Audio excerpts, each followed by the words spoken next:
Hey guys, all right, so thanks for joining us today. What I'm going to do today is, oh, it's school holidays, say hi. Hi. Wait, Hi.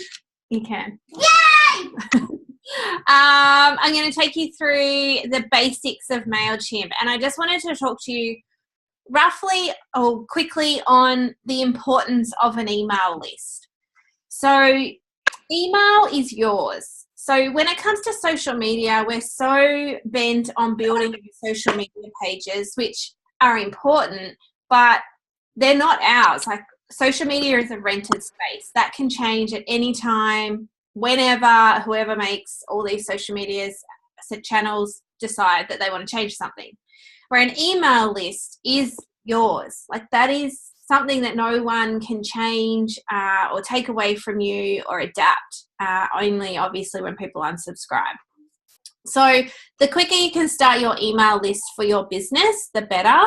And I am going to run through the basics of MailChimp because that's what I know, but there are a few other email programs out there, like Active-Campaign.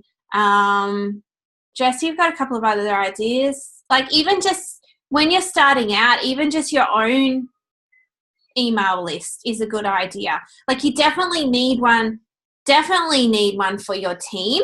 So definitely for your enrollments. And then you might like to start an email list for just people that want to join your email list, and you want to target them in different ways. Feel free to unmute yourself, Jess, if you want. Yeah, Lead Train. Yep, Lead Train is another one. So anyway, find whatever email platform works for you, because there are quite a few around. I just know MailChimp, so that's what I'm going to talk about today. But either way, they're all going to work in very similar ways.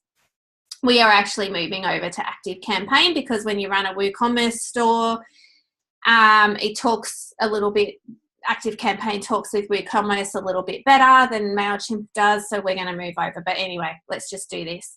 So what I thought I would do is share my screen and run you through the basics. So obviously you need to create a MailChimp account, and then you go into your dashboard, which is kind of like this.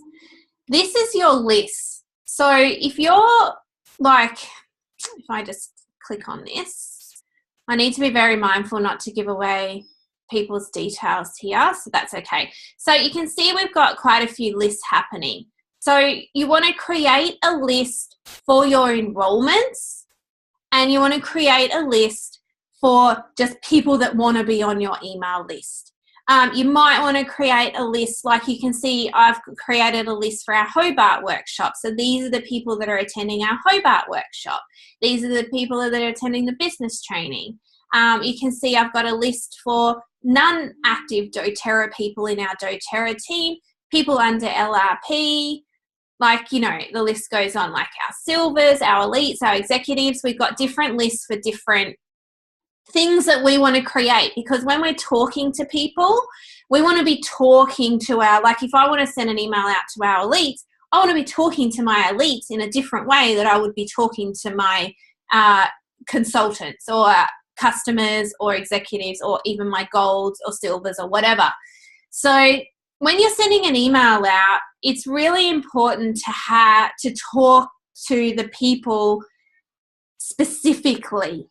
That's to lower your unsubscribe rate. It's to not bore people. It's to get people to actually open their emails.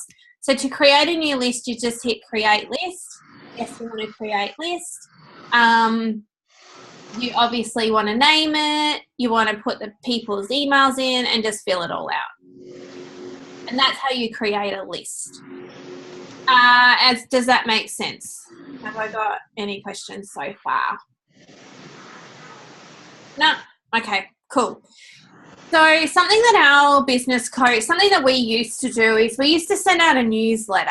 Like, so we would talk about maybe 5 or 6 different things in our newsletter, and our open rate became less and less and less, and we noticed we were getting unsubscribers, and we thought, what are we doing? Like, don't people like newsletters? And our business coach said to us, when you send an email out, it needs to be about one topic.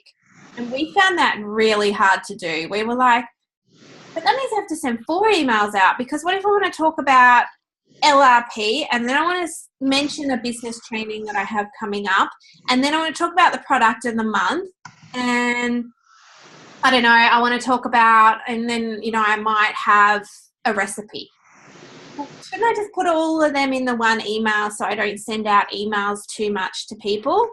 And Ben, our business coach, was like, no, one email, one topic, just do that. So we started doing that.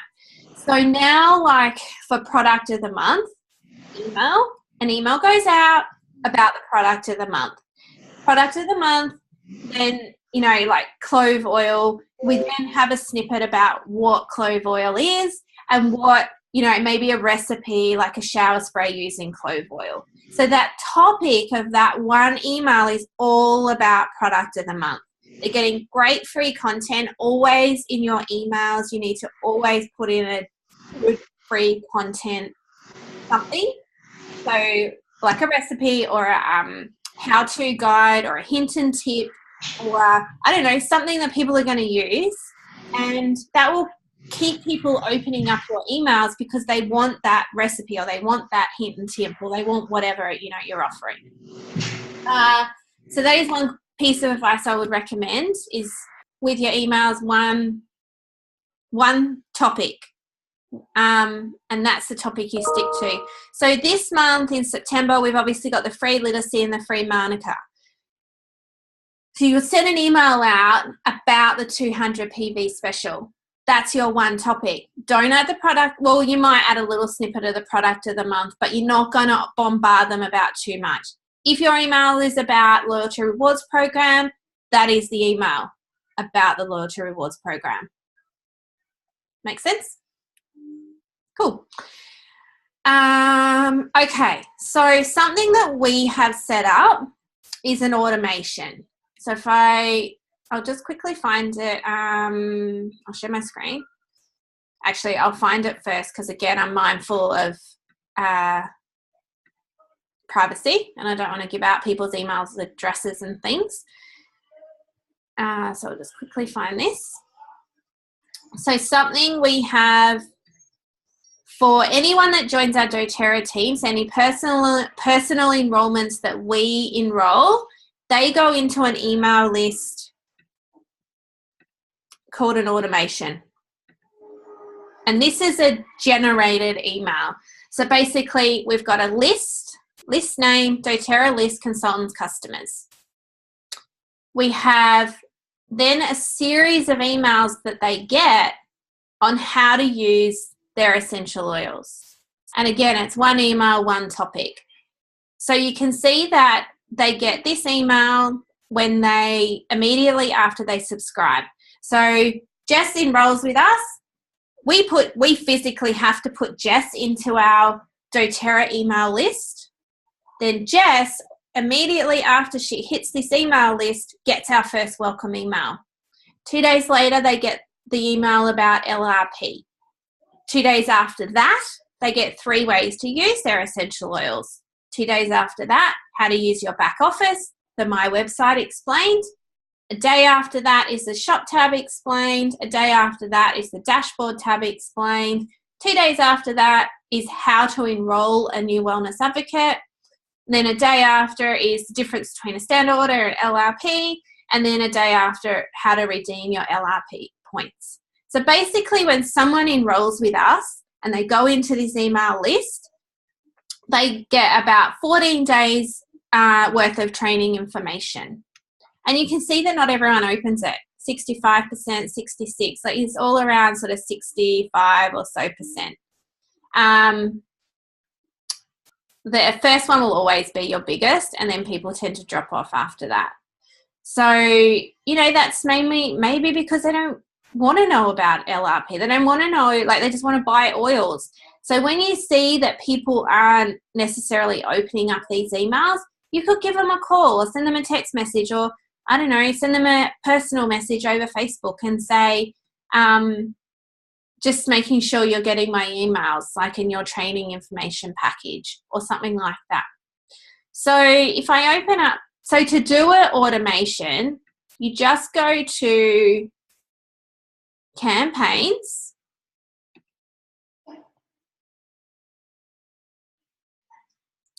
Then you click on ongoing.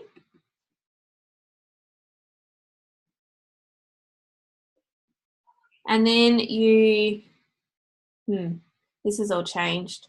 And then I think you hit create campaign and then new ongoing. But these are the ones we've already set up.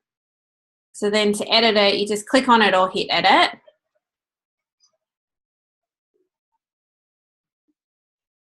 And then I'll show you the email.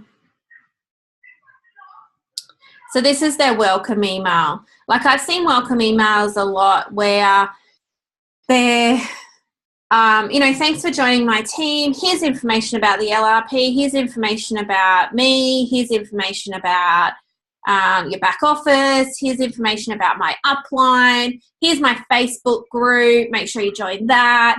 Here's, something else and something else and something else. And people will never, ever, ever read it all. So if you're doing an email like that, I urge you to stop doing an email like that. So this email is just about introducing them to essential oils, introducing them to myself and Tracy, and about to join the Oily Tribe Facebook group, and then a slice. And that's it. And then 2 days later is the LRP explained, and we introduced Katie as well. So there's my video on the LRP, and basically Katie's introducing the LRP in this email, and the doTERRA contact details as well. And then, it pretty much goes through 3 ways to use your oils: aromatically, topically, internally, and that's all that email is about.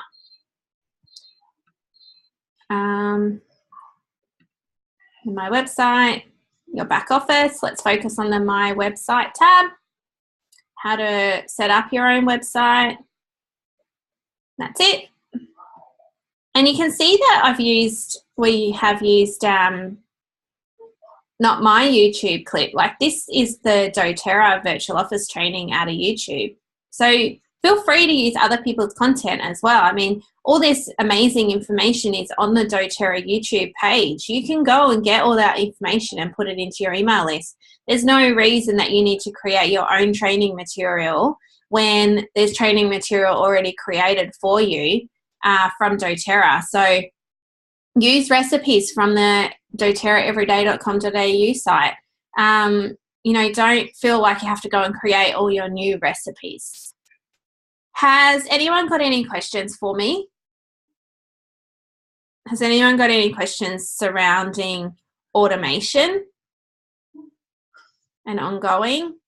Does anyone have any questions about, I don't know, anything why they're here? I know there's only a couple of us here, but, do you think, do any of your team members have any questions, do you think?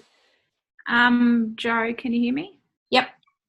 I was going to ask, when you're saying one topic per email, have you found that the unsubscribe rate is less because you do that? Yes. Yeah. Yeah. I find that the open rate is higher and that the unsubscribe rate is less.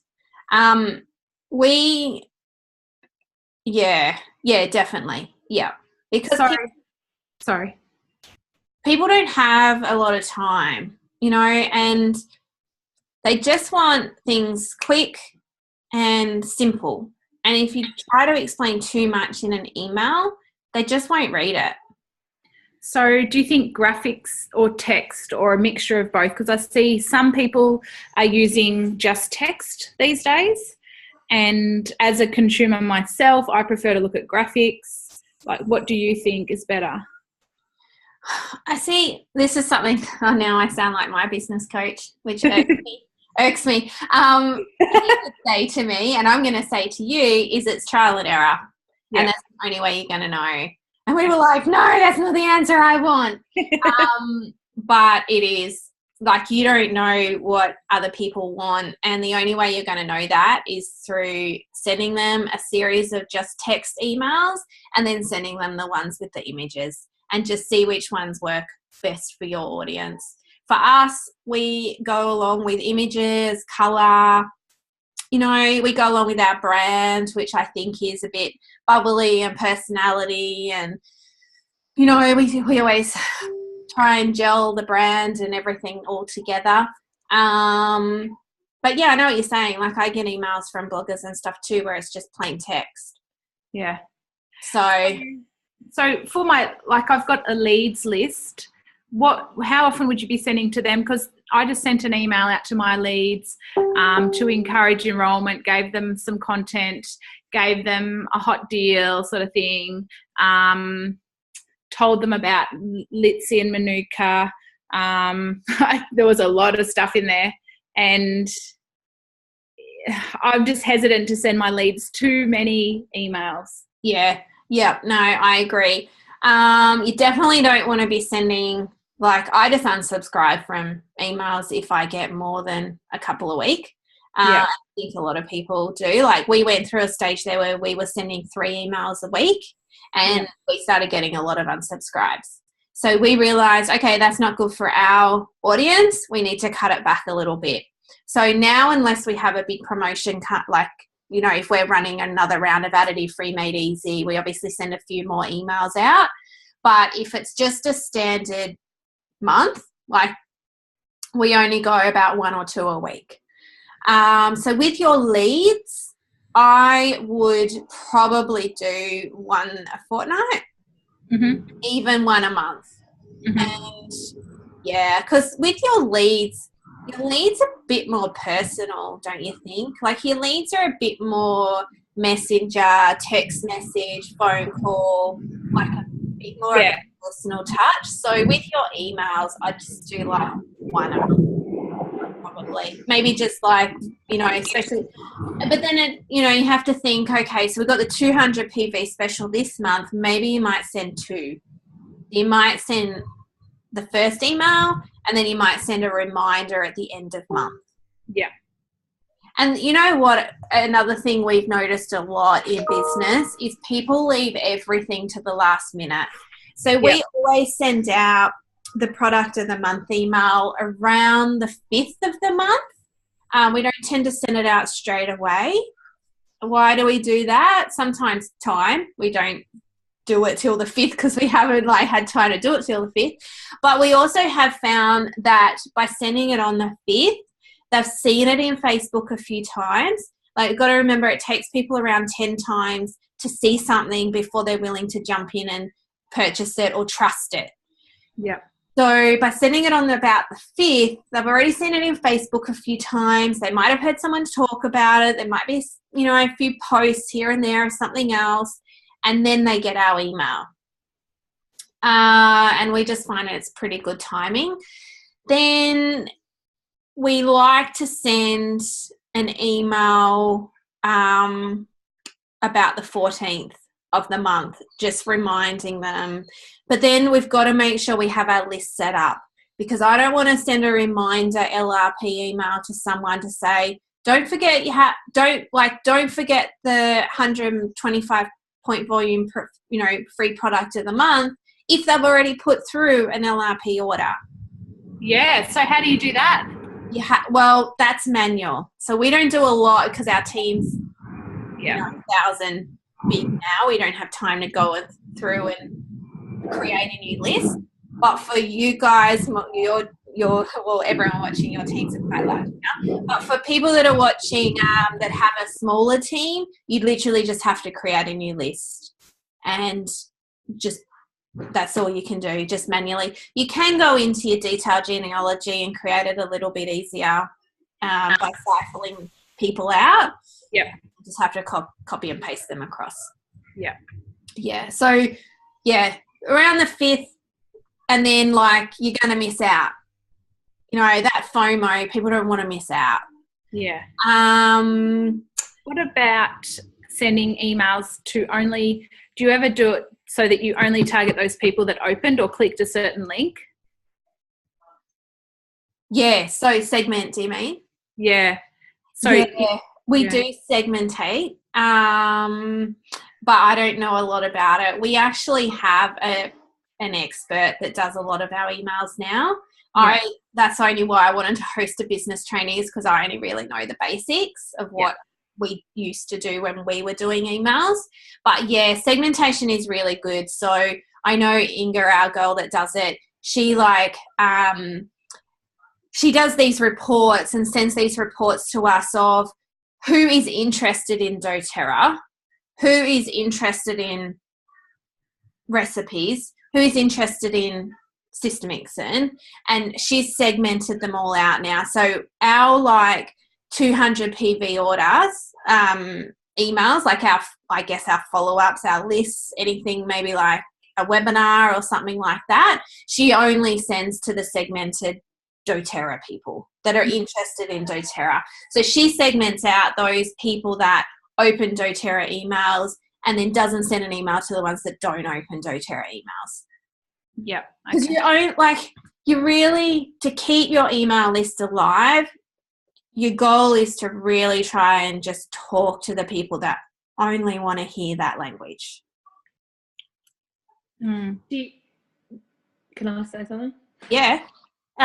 Do you think it's important, like in those emails, like with Facebook, how it's important to have that personal content as well as like the product content, because people want to know you or whether your emotion is behind that oil or whatever.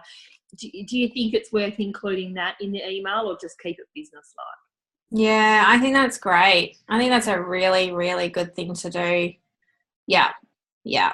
No, I think definitely keep it to your brand. Yeah.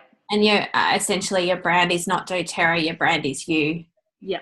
Yeah. Okay. Yeah. So actually touching on that, and I have, Karma, I'm not specifically talking to you, I'm talking for everyone watching, I've said it in another training session, is people get confused when you start a doTERRA business that doTERRA is the brand, but doTERRA is not actually the brand. You are the brand because you're the business owner.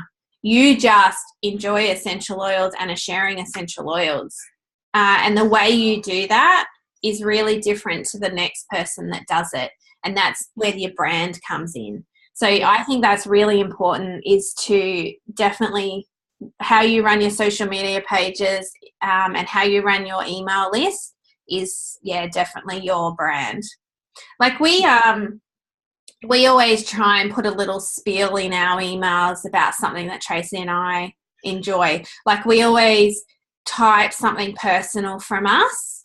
And then, definitely.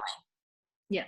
I just know through running like my salon business page and my oil one, and I'm part of the school one where my children go, that personal content will reach so much more than just your average, if you're just copying and posting something. So there's got to be with email. I was just interested. Yeah, doesn't there? Like there really needs to be heart behind everything we do. Yeah, definitely. I think sometimes people think they can sit behind an email, sit behind a social media page and just get it done. But there's got to be meaning and heart behind it, because the person reading it will feel it. Like they will. Great advice. Really good advice. I don't know. Is that about it? I feel like I've probably not said enough. I think that is the basics of running an email list, is just keep it simple to start with. And when you are at a point where your email list is getting really big, I know for like Systemixin, we have a combined list of nearly 20,000 now. And it's too big for us to handle with the whole segmentation and everything. So when your team starts getting really big, like our doTERRA team, or our email list is nearly at 1,000, it takes time to talk to specific people, create new email lists, but it is worth it. in the long run. Like those lists we have for elites, executives, silvers, golds, they change every month because we have new elites coming on every month. We have new silvers coming on. We have, our team's growing, and we need to keep on top of those email lists because we don't want to be talking to the wrong people. It's just a waste of everybody's time. Has anyone got any questions? Hayley, Lisa, Jess, anyone?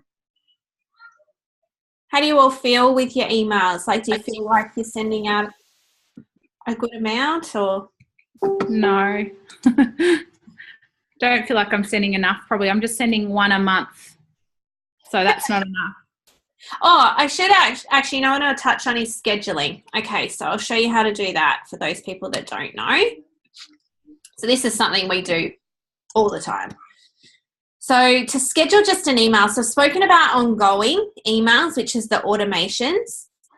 So your ongoing emails are an email where you add someone into, it triggers the email and then it automatically goes out, and then it'll add, and then you keep going down as to how many automations you have. When you're actually just sending out a campaign, you just go create campaign. Oh God, this has all changed. Oh, create an email. You want to name your campaign. So your campaign is just an email, basically.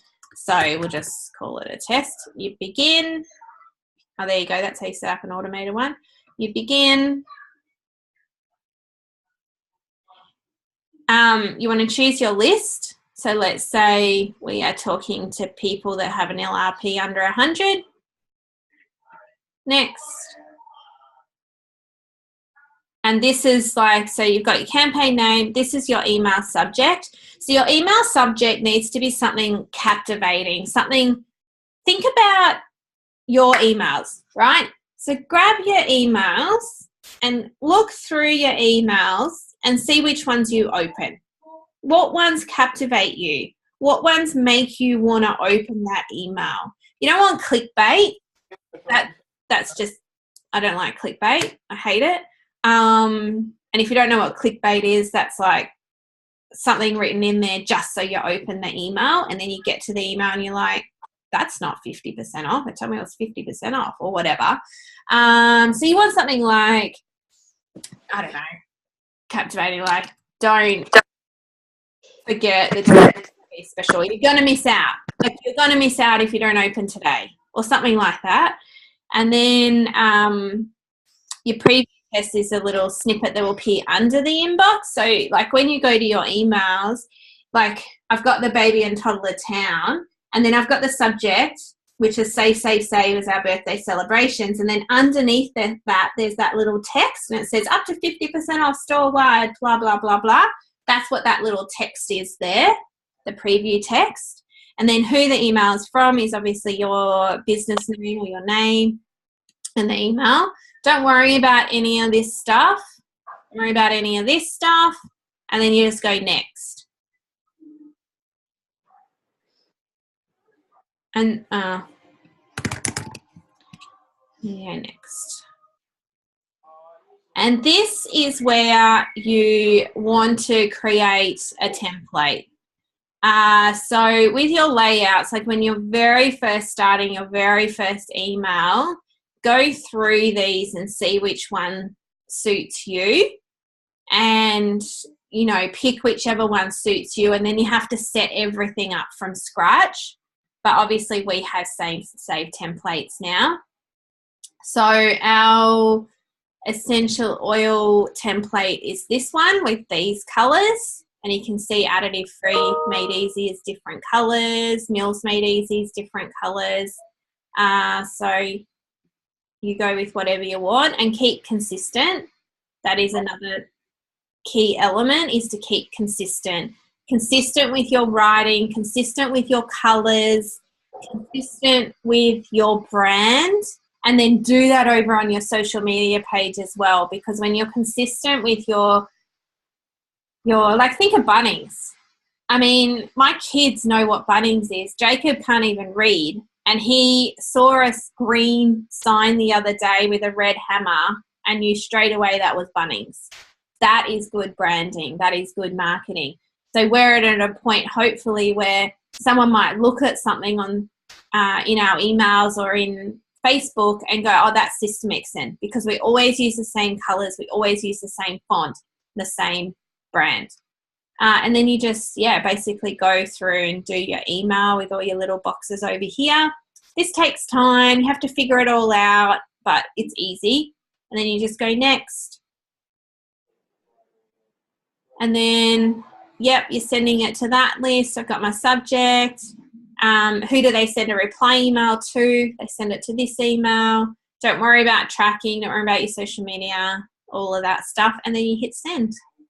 And then, whoosh. Well, it asks you to confirm after that, actually. And then you send it off. So that's how you do just a basic email through MailChimp. All right. Well, thank you. Oh, I thought Eva was coming in again. Thanks for joining us, guys. If I've missed something and you have a question and you want to know, just send me a message in, send me an email or something, and I'll see if I can answer it. And we can go from there. But thanks everyone for your time today. See ya.